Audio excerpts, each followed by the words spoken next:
O dia D, o dia da libertação, que o Trump tanto falou, foi realmente posto aqui para todo mundo entender como que será a tarifação de diversos países. E é sobre isso que eu quero tratar com vocês, e não só isso, explicar um pouco mais como que é a dinâmica de preços das ações em relação a essa tarifação que foi posta e tentar, de uma certa maneira, mostrar para vocês qual que é o caminho que o mercado parece estar seguindo, considerando que ele quer buscar proteção em relação às incertezas que ele tem.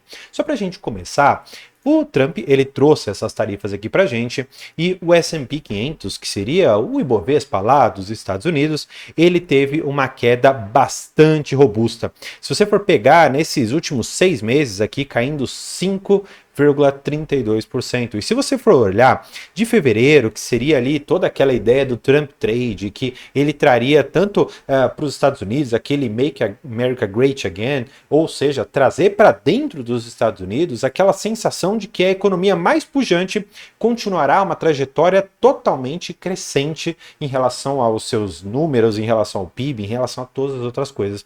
E essa foi a dinâmica que moveu o S&P desde ali de 13 de janeiro até então, trazendo uma alta de 5,4% e outras tantas ações que subiram demais. Só que desde então, com alguma ameaça em relação à tarifação, em relação à própria questão da dinâmica de juros ali interna dos Estados Unidos, trouxe algumas pressões. Tanto é que o S&P saiu daqueles 6.100 pontos e hoje está aqui na casa dos seus mais ou menos 5.400. Uma queda generalizada de 12%. Só que não foi só isso.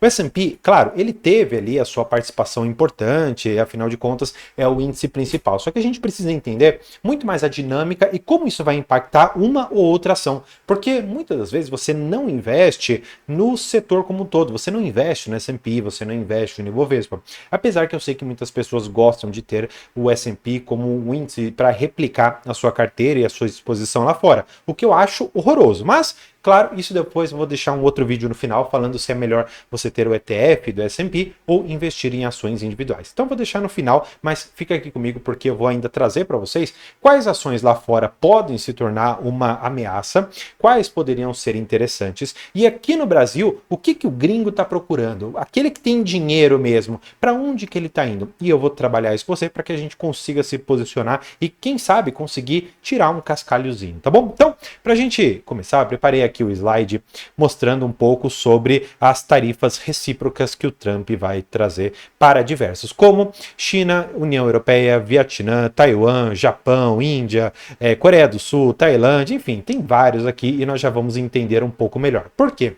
Quando o Trump veio com essa plaquinha, não existia até então um consenso de como que essas tarifas elas foram impostas, se foi algo discricionário, se não foi, mas na verdade existe toda uma conta por detrás. Para a gente entender melhor essa conta, e é importante você saber isso, eles trazem aqui para a gente nessa reportagem. Eles falam o seguinte, ó, essas tarifas recíprocas, né, como que elas foram calculadas? E aí eles trouxeram uma fórmula. A fórmula em si, matemática, eu não vou mostrar aqui para vocês. Eu vou trabalhar o racional. O racional, basicamente, foi uma fórmula feita com base no déficit comercial. Como que é calculado esse déficit comercial? Em resumo, você tem que pensar o seguinte, os Estados Unidos, ele vai exportar, por exemplo, 100 milhões de dólares para, sei lá, para o mundo. Ou eventualmente ali para a China, vamos colocar a China como principal. Então vai chegar lá na China esses 100 milhões. O que acontece? A China, por outro lado, ela também tem a sua exportação para os Estados Unidos. E essa exportação é na ordem de 500 milhões de dólares. Ou seja, existe aqui um gap, ou seja, existe uma diferença entre aquilo que os Estados Unidos manda para a China e aquilo que a China manda para ele. E exatamente para fazer com que o mercado dos Estados Unidos internamente se fortaleça e, consequentemente, gere mais impostos, gere mais emprego, o Trump ele decidiu fechar as fronteiras comerciais, fazendo com que essas tarifas fiquem ainda mais altas para empresas e especialmente para países em que você tem essa diferença entre uma balança comercial negativa para uma positiva, porque a China ela teria 400 milhões positivo, ao passo que os Estados Unidos teria esses 400 milhões negativo. Para tentar diminuir isso daqui, ou de uma certa maneira compensar com essa tarifa, trazendo impostos, vamos dizer assim, para dentro dos Estados Unidos, ele fez exatamente esse movimento. É interessante? Bem, já vamos entender um pouco melhor. Para a gente entender, ele fala aqui que o cálculo não foi utilizado para todos os países-alvo, ou seja, ele preferiu pegar aqueles países que havia uma discrepância muito maior. Exatamente por isso que o Brasil ficou relegado ali apenas 10%, diferentemente de outros países que tiveram taxações muito mais altas do que o Brasil. Claro, o Brasil ele tem uma dinâmica muito mais própria de ser um exportador, especialmente ali de matéria prima, seja ali tanto o minério, seja a parte dos próprios insumos agrícolas, como café, como laranja, e até mesmo dentro da pecuária, pensando ali na carne vermelha, carne branca, enfim, tudo isso é exportado para os Estados Unidos, daqui do Brasil, e para não mexer nessa parte que é sensível ao americano, que é a comida, eu acredito que o Trump ele tenha optado por não colocar uma tarifa muito mais alta. E se eu fosse o próprio governo aqui do Lula e tivesse dentro da economia ali o Haddad, eu simplesmente viria isso como uma forma de, olha, nós vimos que você está ali, mas nós não vamos mexer com você, a não ser que você mexa conosco. Se o Brasil ele decidir tomar uma contrapartida a essas tarifas, eu acredito que nós teremos um grande problema. E claro, esse problema ele não é só brasileiro, esse problema ele virou mundial. Tanto é que as commodities elas tiveram um desempenho muito ruim. Tanto é que você vê o próprio petróleo caindo aqui os seus 4,8%, o açúcar também caiu bem, o papel também caiu, tanto o índice do dólar caiu um pouco, né? O dólar hoje cotado a R$ 5,64. O minério de ferro teve uma pequena queda também de 0,4. E o que o pessoal mais está gostando de investir, que de uma certa maneira é uma proteção, é o próprio ouro. Nessa dinâmica aqui, a gente já consegue mais ou menos entender para onde aquele cara que tem muito dinheiro está indo. E eu já vou deixar aqui só uma pequena dica, depois eu vou colocar um vídeo para vocês também. O pessoal está investindo muito em ouro. E investir especificamente na commodity é algo que eu não gosto tanto, porque ele por si só não tem um valor agregado.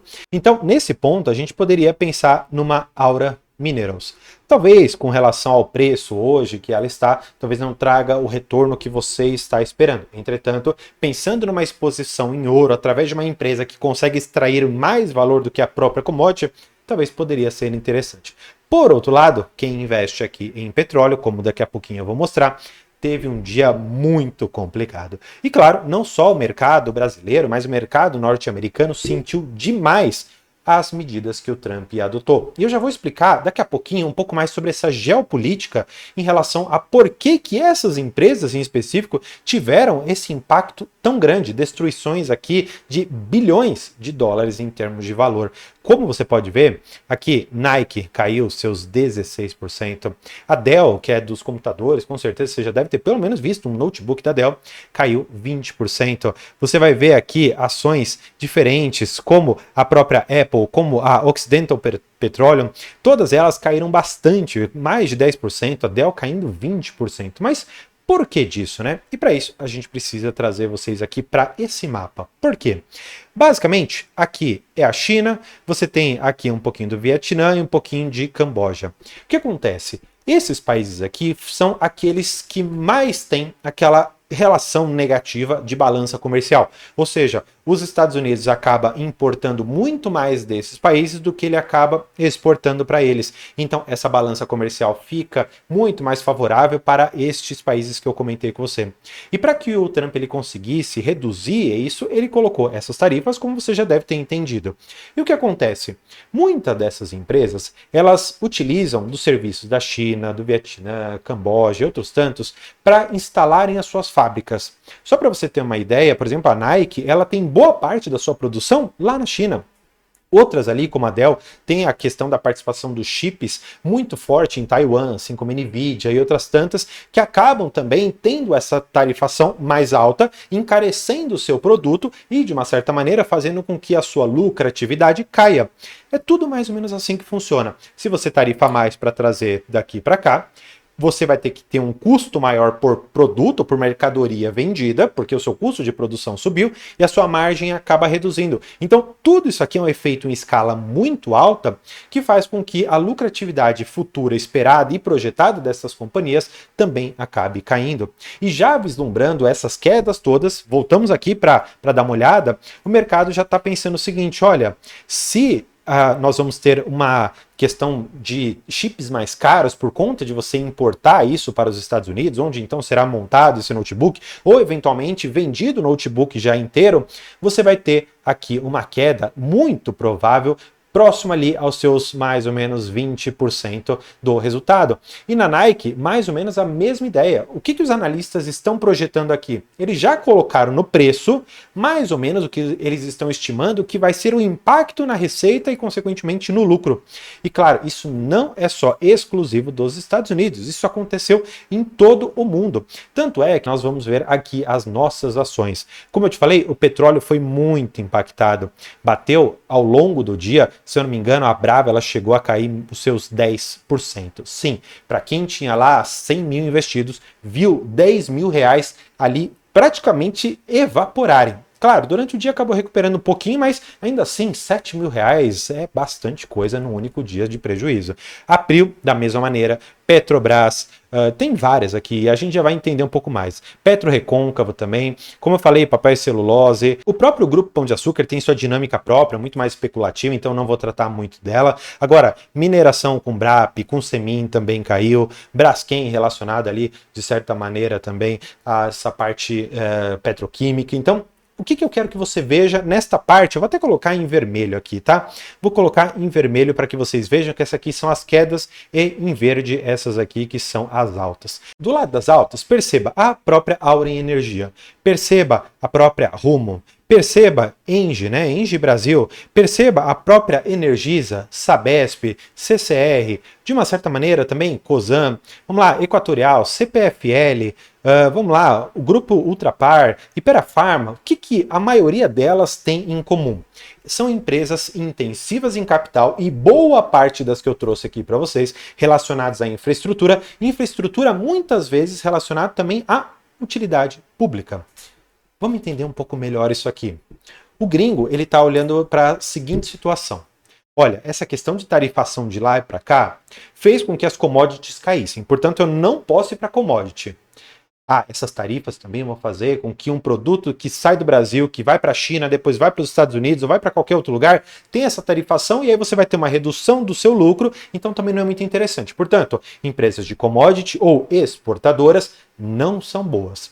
Onde, portanto, que a gente deve olhar? Nós devemos olhar muito mais para aqueles ativos domésticos, para aqueles ativos dentro de casa, protegidos pela própria correção inflacionária, onde a utilidade pública é exatamente o tipo de investimento que mais te protege. Então, é aquela ideia, energia elétrica, saneamento básico, rodovias, ou até mesmo transporte de grãos através ali de ferrovias, próprio shopping center, todos esses alimentos são de necessidade básica, seja ali para o funcionamento de um ecossistema, como é o transporte de grãos ali por ferrovias, ou até mesmo o saneamento básico, para chegar água na sua casa, ter o tratamento do esgoto. E nesse momento, me parece que os gringos e nós deveríamos olhar para esta proteção através das empresas de utilidade pública. E claro, se você quiser saber quais empresas hoje eu estou investindo, eu vou fazer o convite para você se inscrever aqui no canal, porque a minha carteira é majoritariamente de infraestrutura e utilidade pública. E por isso,